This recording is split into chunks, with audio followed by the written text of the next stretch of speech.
Hello my lovelies, welcome back to my channel. My name is Charlotte and I do videos on family, home and lifestyle. So today's video is going to be my top 10 habits that make my life a little bit easier as a busy mum. We all know how hectic life can get, so finding those little things that just make your life a little bit easier and smoother can be a real lifesaver. So grab yourself a nice drink. I've got my nice iced latte again, and let's dive right into the video. Okay, so my top tip number one is going to be meal planning and prep. So every Sunday I will spend a couple of hours running through what meals we're going to be having for the week. Like I would do the easier meals sort of like on the nursery days. And then I will spend the next couple of hours sort of doing things like chopping up the vegetables, marinating the meats, even cooking some of the meat off, anything that just makes life a little bit easier throughout a busy week. This saves me so much time, especially as I do like to do like nice home cooked food. That is quite important for me. So like I said, it just saves me a lot of time during the week, in between the nursery runs, in between sort of Shaz working and things like that. I can quickly just get something out the fridge or the freezer and prepare us a nice lovely meal. My top tip number two is having a family calendar. I absolutely love my calendar. I love my calendar. I love my calendar. I love my planners. I love my to-do lists. But definitely a family calendar where you can pop it central. I pop mine in the kitchen. It's something that me and Shaz walk past every single day, and on there I put all the sort of collective things. I will put on if Shaz has got any meetings. I'll pop on if I've got any appointments, or if the kids got any appointments, any nursery and school things happening, anything like that. It can all go in there.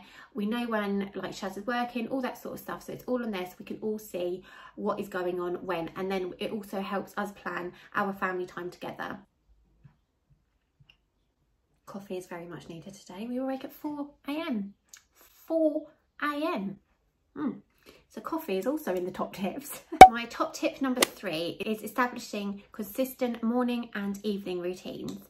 I find the morning routines are really helpful to be able to get everyone out the door on time without any stress, without me going, get your shoes on, get this, get that, because it's all done. Also that way, my children are very much, I think my family know this, they are sticklers for routine. Like if we are out of routine, like if we're on holiday or anything like that, they don't actually cope that well, and they do get quite stressed, quite irritable, and that sort of thing. So I find having morning evening routine is absolutely brilliant. Obviously evening routines are fantastic for just winding down for the day. We lay everything out for the next day, especially if we are going out and about, or if there is nursery and the school runs and that sort of thing. Again, and then that sort of leads into the morning, which makes the morning easier. Finding a morning and evening routine that works for you is an absolute game changer. My top tip number four is having a cleaning schedule. Now this I don't think is, I think you're going to have to like find your own one basically. I've tried all the different sort of cleaning schedules that you can, and the one that works for me the best is literally doing it in one day. I just find that way, A, I get that clean house feeling, which I absolutely love. B, I was finding that especially when I was doing sort of housework, like each day that's like, oh, I've got to clean the bathroom today, I've got to do this today, and then I sort of lead into doing something else. I was never spending like actual quality time with the kids. Like unless we actually went out, I would never just sit and play with the kids, because I'd be like, oh, that needs doing, or that needs cleaning, or you know, the stairs need hoovering or something, which again, they were finding, they were getting upset with that, they were getting stressed. I was then getting stressed with them because they were getting stressed with me for needing to do the housework. So for me, doing it in one day, literally just blitzing it all, because then the next sort of couple of days, if I am playing with you, they're like, oh, mummy, play with me. I think, well, you know, I cleaned the bathroom on Monday, so it's done for the week. It's absolutely fine. So yeah, finding a cleaning schedule that works for you is brilliant. Also, finding a cleaning schedule just helps the home stay manageable throughout the week. So my top tip number five is to have a command centre. Now I'm in the process of actually making one of these. So basically this is where you keep like all the mail, like important documents, like if any letters come from the nursery or school. Also maybe keep like a whiteboard or like a pinboard so you can put up notes, anything important that needs doing, sort of dentist that needs booking or anything like that. It can all be in one place, and that way it just keeps it nice and easy for everybody to find. So if there's like a letter or something that Shaz needs, or an important document or something we both need, we know exactly where it is. So I'm going to be sorting that out very soon. So when I do, I'll make a little short of that, because I've seen a really nice thing on Dunelm actually that you can pop up in your kitchen that sort of has that all sort of incorporated. So I might use that, or I might try a different technique. I shall let you know and keep you updated with that. So my top tip number 5. Now this is, of course, if you are able to do so. I guess you would, I'm not sure how it works, sort of in rented accommodation, that sort of thing. But to have things like smart home devices. So this is where you can literally control like your heating, your lighting, everything, all from an app. You can obviously also see like how much energy you're using and to help keep those prices down as well. These I find really, really useful. Again, so for you, your partner or whoever is in your household that is able to use them, it just makes managing your home a breeze. Top tip number 7 is delegating tasks. I have probably just about learned or in the process of learning to do this. I'm very much, oh, I'll just do it myself type of person. But I think especially now that obviously Jacob's the age of 4, I think as the children start to get older, you can find online age appropriate chores as well. So sort of going back to the cleaning schedule, like I always thought like I had to do like the cleaning like when the kids aren't about, or like when we're not doing something, we're getting stressed and stuff or upset really. Like now, like involve them, like I'm trying to sort of involve them. So when I am doing the housework, I give them like a little chore each to do. Again, it is all age appropriate, it's not like slave labour or anything like that. But again, it just teaches them responsibility, it teaches them to look after their things, which my kids do quite well. But yeah, it just makes it all a little less stressful. It takes the stress off of me a little bit. I delegate some tasks. There's a helicopter going over. I do dedicate some tasks to Shaz as well, so again the responsibilities are split and it just makes it all that little bit easier. Top tip number 8, which is probably my most favourite, is self-care time. Guys, self-care time is so important. On the other hand, I do know sometimes it can be so difficult to take that time out, but if you can just really take it out and really try and switch off, because basically happy mum, happy family, like happy kids, that's how it goes. And again, this is one that I've sort of tried to learn a bit more lately. Is I always thought like as soon as I drop the kids off at nursery, right, I've got to go home, I've got to do this and this, like, you know, I must be doing something, which yes, I do get the stuff done, but at the same time, so like on a Monday when they're only there for 3 hours, I was literally like going pedal to the metal, trying to get like all the cleaning done, like trying to get everything done possible.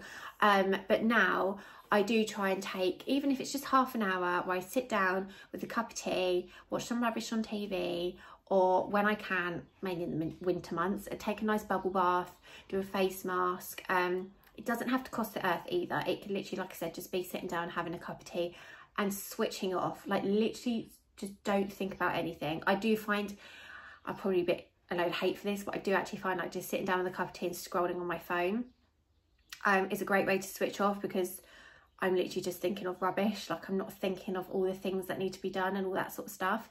So yeah, self-care time I think is the most important time for us mummies and dads of course, but definitely for us mums. So my top tip number 9, I have recently actually uploaded my prepare and pack video, which I will leave linked here.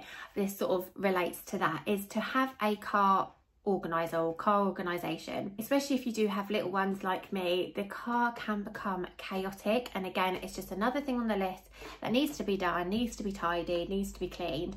But having things like a little bin in there I found really helpful. Having like some organisers on the back, especially if you do like a lot of long journeys. I actually need to invest in a few things because my family actually live like an hour away and we do quite often go down there to stay, and that is when the car usually becomes a complete mess. So I need to invest in a few more bits. I will leave some screenshots of things that I found on Amazon, but again, it just gives them like a few little things to do in the car to keep them entertained, so it keeps me a little less stressed on those journeys. And yeah, it just helps keep the car a lot more organised and just one less thing to think about. And last but no means least, my top tip number 10 is online shopping and delivery services. Now, I think we can all agree, most of us probably got a lot into this since the dreaded year of 2020, but also since becoming a mum, especially as I did have especially as I had 2 C-sections as well. Home delivery services have literally been a lifesaver, especially with my 2 little brothers. If I go into the shops, like if I was to do the food shop with them, I mean I wouldn't, but if I was to do a food shop with them, I actually end up spending so much more money because they're like, oh mummy, can we have this, can we have that, can we have this? And yes, I do say no to some things, don't move it wrong, I'm not a complete pushover. But when you're trying to get something done and you've got two kids like going on because they want this, that and the other, and then they're screaming Tesco's down, it just becomes a really unpleasant experience. And like I said, I usually end up spending more money. So doing online shopping has been brilliant. I also actually find, to be fair, doing online shopping, it's a lot easier to stay more like prepared with your meals. You're not just buying, I find like when I used to go into the shops, like I literally just be like, oh I fancy that, oh I fancy this, oh I fancy that, even though I still had a list. But when I'm doing the online shopping, because you're literally sort of searching up those particular items, you're not going down that aisle and being like, oh, you know, I needed a packet of Whatsits on my shop, and then if you went down the aisle you'd be like, oh I'll just have skips and chipsticks and everything as well and pop it all in. So yeah, online services, I practically get everything online apart from clothes shopping, because I just love going in and doing that the old-fashioned way. But definitely when it comes to the food, online shopping and delivery services is just, yeah, it's just been absolutely brilliant for our family. So I hope you have found these top tips helpful. Let me know if you have. Let me know if you have any more tips. Comment them down below, because like I've said before, we are all up for sharing those little mum hacks that just help us out. And yeah, if you have enjoyed today's video, please don't forget to subscribe and hit that notification bell so you'll be notified each time I upload. And I hope you have a fabulous rest of the day, and I will see you all in my next video. Take care everyone. Bye.